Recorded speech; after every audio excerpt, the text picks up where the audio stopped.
Hey everyone, Dillon Warren here.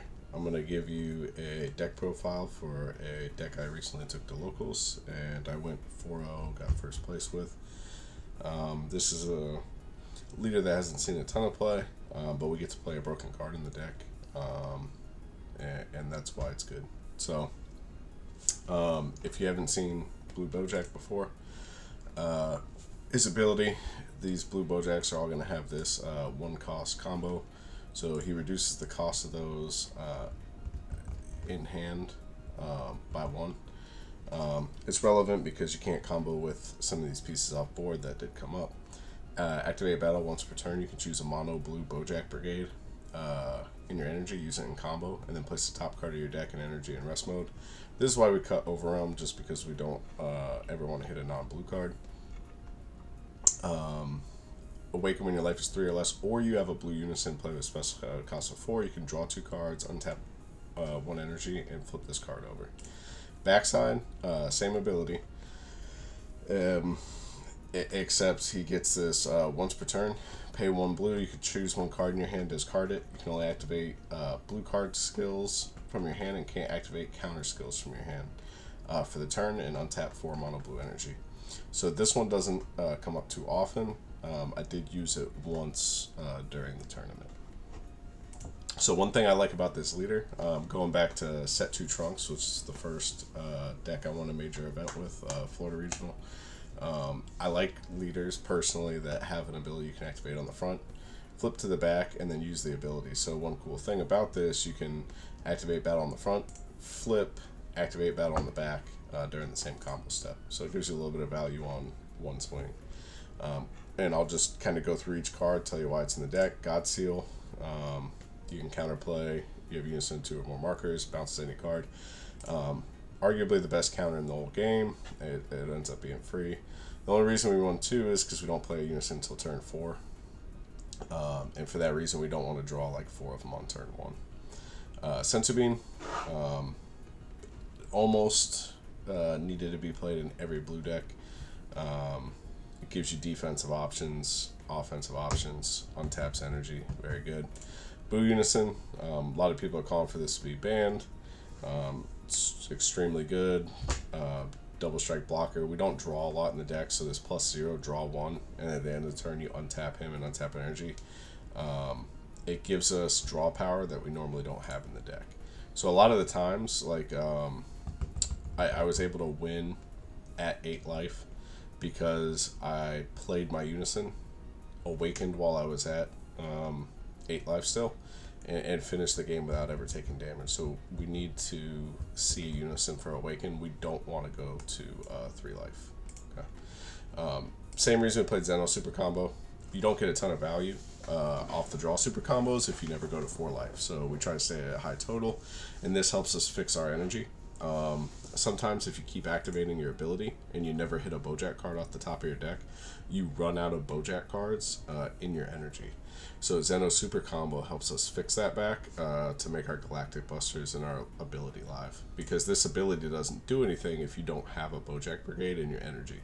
So Zeno helps you fix that. 8-drop Bojack. These are cool. They're free 10k combos from hand, which is relevant.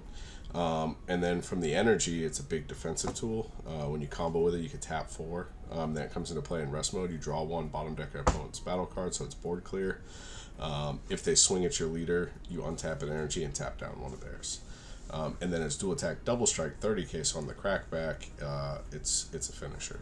So just very good value. Play 4 of it. This one we play a lot. When you combo them at the end of the battle, you can tap a blue and anything to play them, and then you bottom deck a battle card, so it gives you board clear, hits any level, and then he's dual attack 20k, so it gives us pressure.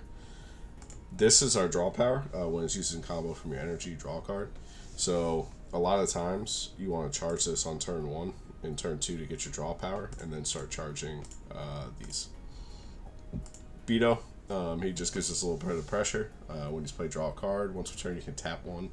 He gets +15 and double strike till the start of your next main phase.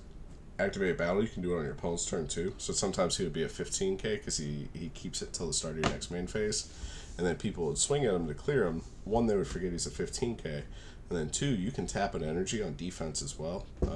And he doesn't get plus 15, he goes to 15k, so he gets plus 11. So you can tap 1 on defense too and boost him to a 26. People forgot about that. They wasted combo power into him, which was helpful.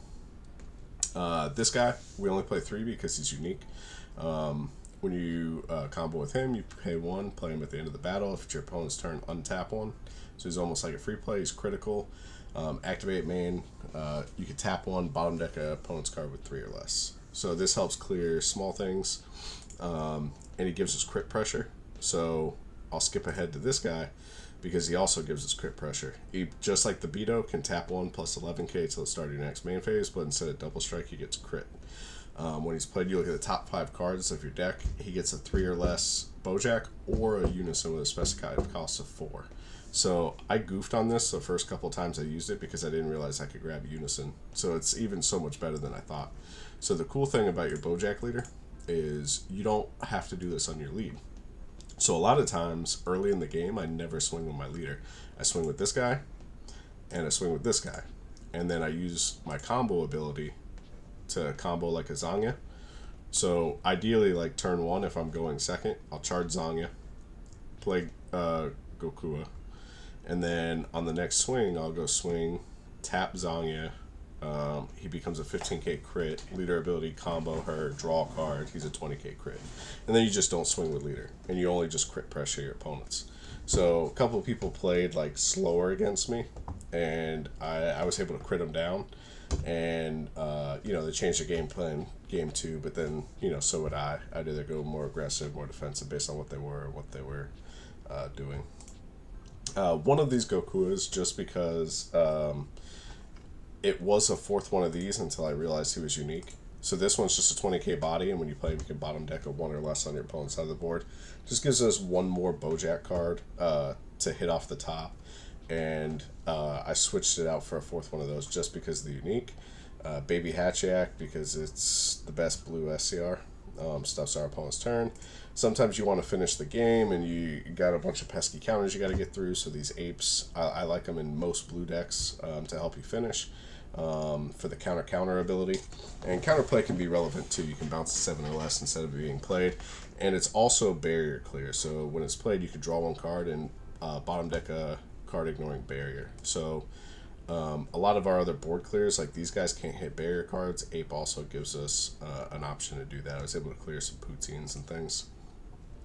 This guy, when you combo on your turn, you get plus 10. Well, combo at either turn, whether you get plus 10k. And then if it's your turn, you choose a battle card, energy cost greater than your opponent's energy, bottom deck it.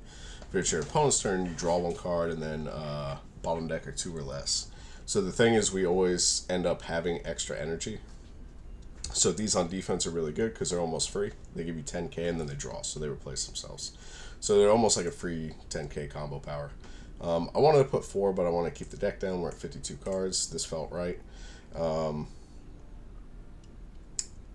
The one game I dropped was to deck out. Technically, we didn't play it. Time had already ended, but we played it out to see who would have won, and I would have lost by deck out.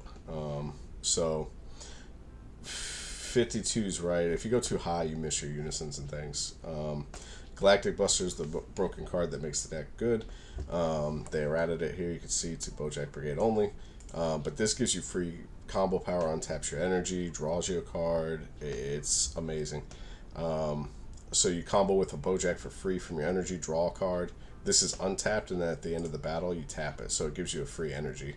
So you can combo with any of these Boujack guys. You get draw a piece, and then you can still do your leader ability on top of it. And then this energy, you want to use it before it gets tapped down by its own effect. So that's why we play things like this. So we can get the value out of that energy. All too easy. I was only main decking this because a guy named John at our locals plays an Invoker, and I ended up getting matched up against him, and he beat me in game 1. And then I beat him in time because like we were ending right as we were starting game 3, and I was just able to knock his life down more than he could knock mine down. But basically, game 1, if you don't have this, it's really hard for you to possibly even beat any Invoker deck. So I just main deck 2 of them instead of Dimension Magic. because you can activate it from drop. So if they pitch it to your drop, you can still activate it, stop the awakened power, and then you're kind of fine. Boujack, it's just another Boujack card, except it has a counterattack to negate the attack and play it, but we can do it from energy. So what's nice is if you hit one of these to your energy, you can just kind of leave it there, and then you always have just a negate that your opponent has to play around. They know you can negate at least one attack, and they have to look out for it. This card was better than I thought. Basically, I would whiff on Blue Unison sometimes, and you really, really want to awaken on 4 with the Unison effect. So this is just another 4-cost blue. It's dual attack blocker. Activate main -2, you draw 2 cards. And then the -3, you can bottom deck 2 battle cards ignoring barriers. So this is also our other barrier removal. It's pressure, and it helps against decks, say like Invoker, where you need to put Unison swings, so you're not only swinging with battle cards. Sideboard, another all too easy, just for that matchup. These are in case we want more Unison swings, decks that can clear battle cards pretty easily. Sometimes we want to swing more with Unison, so it's a good finisher and board clear. When you play it, can fix your hand. You draw 2 cards, place 2 the bottom of your deck in any order, and it carries over 3 markers, -X for every 2 you remove. Choose one of your opponent's battle cards, put it at the bottom of the deck. Additionally, if you remove 4 or more, it gets +10 in double strike, so it becomes a 25 double, and it clears board. And it fixes your hand, so you can filter out dead cards, dig for super combos, things like that for the kill.